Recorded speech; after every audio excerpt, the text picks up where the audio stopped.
नमस्कार, मी भारत दत्तू. दामाजी न्यूज मध्ये आपले सर्वांचे स्वागत. बातमीपत्राच्या सुरुवातीला पाहूया हेडलाईन्स. अल्पवयीन मुलीस पळवून नेऊन दुष्कर्म केल्याप्रकरणी ट्रॅक्टर चालकास 25 वर्ष सक्त मजुरीची शिक्षा. घरफोडी करणाऱ्या आरोपींना 12 तासात जेरबंद. 1,45,000 रुपयाचा मुद्देमाल केला जप्त. कुंभारीत तरुणाची आत्महत्या. अकलूज मधील मोहिते पाटील इंजिनिअरिंग महाविद्यालयामध्ये 11 लाखाचा अपहार केल्याप्रकरणी माजी प्राचार्याविरुद्ध गुन्हा झाला दाखल. आणि अल्पवयीन मुलास पूस लावून पळवून नेल्याप्रकरणी अज्ञाताविरुद्ध गुन्हा दाखल. आणि कार्तिकी यात्रा स्कायवॉक दर्शन रांगेत आपत्कालीन मार्गाची व्यवस्था करण्यात येणार. आता पाहूया सविस्तर बातमीपत्र. ऊसतोड कामगार आई आणि वडिलांबरोबर आलेल्या अल्पवयीन मुलीस पळवून नेऊन ट्रॅक्टर चालकाने तिच्याशी शारीरिक संबंध ठेवल्याचा आणि त्यातून तिला दिवस गेल्याचा आरोप न्यायालयामध्ये सिद्ध झाल्याने विशेष न्यायाधीश कविता डी शिरभाते, जिल्हा व सत्र न्यायाधीश 3 सोलापूर यांनी सतीश शिवाजी चव्हाण राहणार उमरगा याला 25 वर्षाची सक्त मजुरीची व 5,000 रुपयाची दंडाची शिक्षा ठोठावलेली आहे.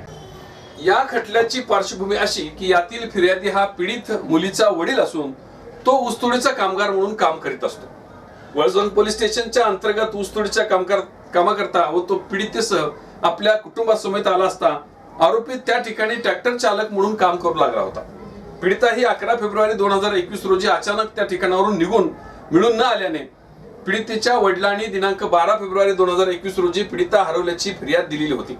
त्यानंतर पीडिता ही 18 एप्रिल 2022 रोजी आरोपी सोबत मिळून आली. त्यानंतर पीडितेचा तपासकामी जबाब नोंदवला असता पीडितेने यातील आरोपी सोबत प्रेमसंबंध निर्माण झाले होते. आरोपी हा विवाहित होता.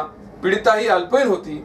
त्यामुळे त्यांच्या लग्नास विरोध होईल म्हणून दोघे पळून गेले होते. पोलिसांनी शोध मोहीम सुरूच ठेवल्यानं सदर शोध मोहिमेमध्ये पीडिता ही 18 एप्रिल 2022 रोजी आरोपी सोबत मिळून आली.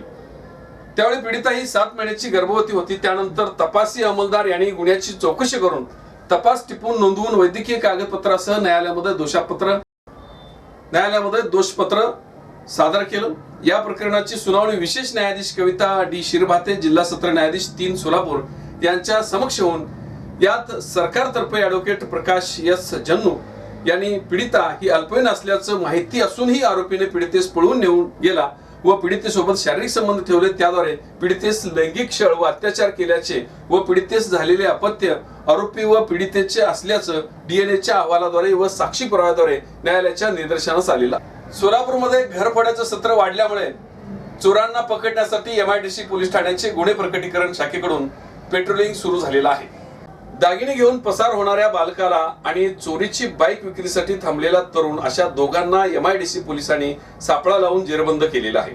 यातील एक विधी संघर्ष बालक असून दुसऱ्या तरुणाचं नाव ईश्वर श्रीनिवास बिरू, वय वर्ष 19, राहणार शांतीनगर सोलापूर असल्याचं समोर आलेलं आहे. या दरम्यान खबऱ्यामार्फत एक विधी संघर्ष बालक घरफोडीतील 85,000 रुपयाचे दागिने घेऊन जात असल्याची माहिती पोलीस अंमलदार वाघे यांना मिळाली होती.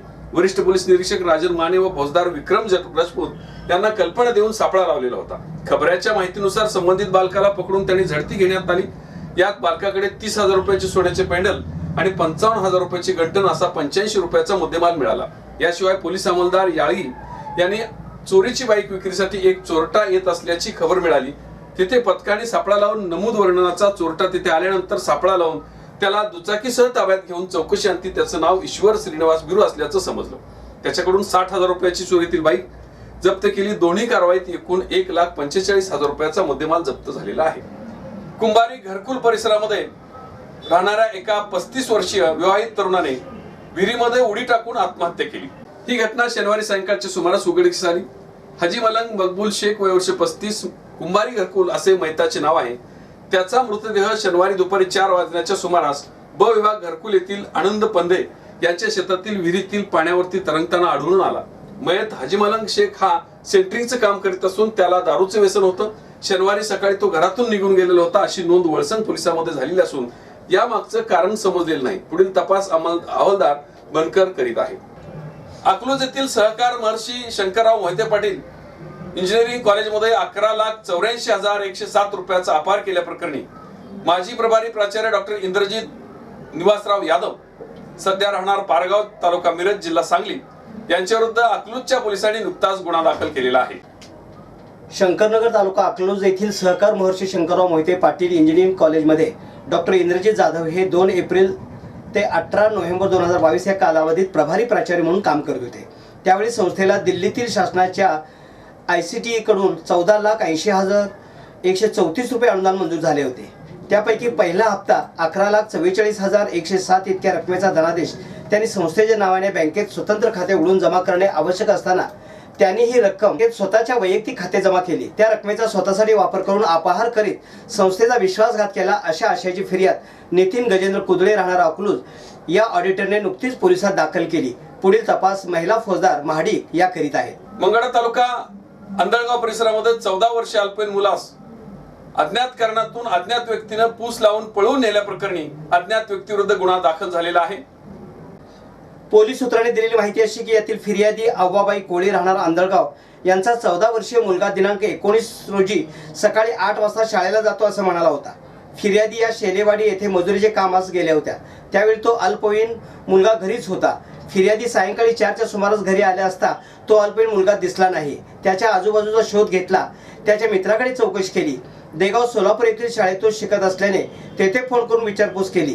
तसेच पै पाहुण्याकडे आधी चौकशी केली असता तो मिळून आला नसल्याने फिर्यादीची खात्री झाली की मुलाला कोणीतरी अज्ञात व्यक्तीने फूस लावून पळवून नेले असावे असे दिलेले फिर्यादीत म्हटले आहे. याचा अधिक तपास पोलीस करीत आहेत. त्याचे वर्णन रंगाने गोरा, उंची 5 फूट, अंगात नेसनेस पिवळ्या रंगाचा टी-शर्ट, काळी पॅन्ट, मराठी, तेलुगू, कन्नड या भाषा त्याला बोलता येतात, कानात कुंडले अशा वर्णाचा मुलगा कोणाच्या निदर्शनास आल्यास त्यांनी मंगळवेढा पोलिसांशी संपर्क साधावा. कार्तिक यात्रा कालावधीमध्ये श्री विठ्ठल रुक्मिणी मातेच्या दर्शनासाठी सुमारे 8 ते 10 लाख भाविक येतात. या कालावधीमध्ये दर्शन रांग गोपाळपूरपर्यंत गेलेली असते. दर्शन रांगेमध्ये असणाऱ्या भाविकांना वैद्यकीय तसेच आवश्यक सुविधा तात्काळ उपलब्ध व्हाव्यात यासाठी स्कायवॉक व दर्शन रांग आपत्कालीन मार्गाची व्यवस्था करण्यात येणार असल्याची माहिती प्रांतकारी गजानन गुरव, मंदिर समितीचे कार्यकारी अधिकारी राजेंद्र शेळके यांनी पाहणीच्या वेळेला दिलेली आहे. कार्तिक यात्रा कालावधीत वारकरी भाविकांना देण्यात येणाऱ्या सोयी सुविधाबाबतची पाहणी प्रांताधिकारी गजानन गुरव, मंदिर समितीचे कार्यकारी अधिकारी राजेंद्र शेळके यांनी केली. यावेळी त्यांच्या समवेत मुख्याधिकारी डॉक्टर प्रशांत जाधव, अतिरिक्त कार्यकारी अभियंता भिकाजी भोळे, मंदिर समितीचे व्यवस्थापक बालाजी पुदलवाड, आरोग्य अधिकारी डॉक्टर प्रसन्न भातलवंडे, नगरपालिकेचे प्रभारी आरोग्य अधिकारी शरद वाघमारे, पोलीस उपनिरीक्षक घुगरकर उपस्थित होते. कार्तिकी शुद्ध एकादशीच्या शासकीय महापूजेच्या वेळी मुखदर्शन रांग सुरू ठेवण्यात येणार असून या मुखदर्शन रांगेच्या नियोजनाबाबतची पाहणी तसेच मंदिर, दर्शन मंडप, स्कायवॉक, दर्शन रांग, पत्रा शेड, वाळवंट, विष्णुपद बंधारा, गोपाळपूर, 65 एकर या ठिकाणी पाहणी प्रांताधिकारी गजानन गुरव व मंदिर समितीचे कार्यकारी अधिकारी राजेंद्र शेळके यांनी पाहणी केली. कार्तिक यात्रा कालावधीत वारकरी संप्रदायाच्या प्रथा परंपरेप्रमाणे चंद्रभागा वाळवंटात भजन व कीर्तन करण्यासाठी माननीय उच्च न्यायालयाच्या आदेशाने शुद्ध नवमी ते शुद्ध पौर्णिमेपर्यंत तंबू मंडपासाठी परवानगी देण्यात आली असल्याने वाळवंटी परिसराची व घाटाची वेळोवेळी स्वच्छता करावी. नदीपात्रातील घाटावर आवश्यक ठिकाणी बॅरिकेडिंग करावे. 65 एकरमध्ये स्वच्छता, पाणी, प्रकाश व्यवस्था तसेच दिंड्यांना प्लॉटचे वाटप करण्यासाठी नियोजन करावे. मंदिर परिसरातील धोकादायक असणाऱ्या वीज तारांची पाहणी करून दुरुस्ती करावी. रोहित राणा सुरक्षा कवच बसवावेत. विष्णुपद बंधाऱ्यावरती तात्काळ लोखंडी गेट टाकावेत अशा सूचना यावेळी प्रांताधिकारी गजानन गुरव यांनी दिल्या. हे होतं आजचं बातमीपत्र. पुन्हा भेटू एका नवीन बातमीपत्रासाठी. नमस्कार.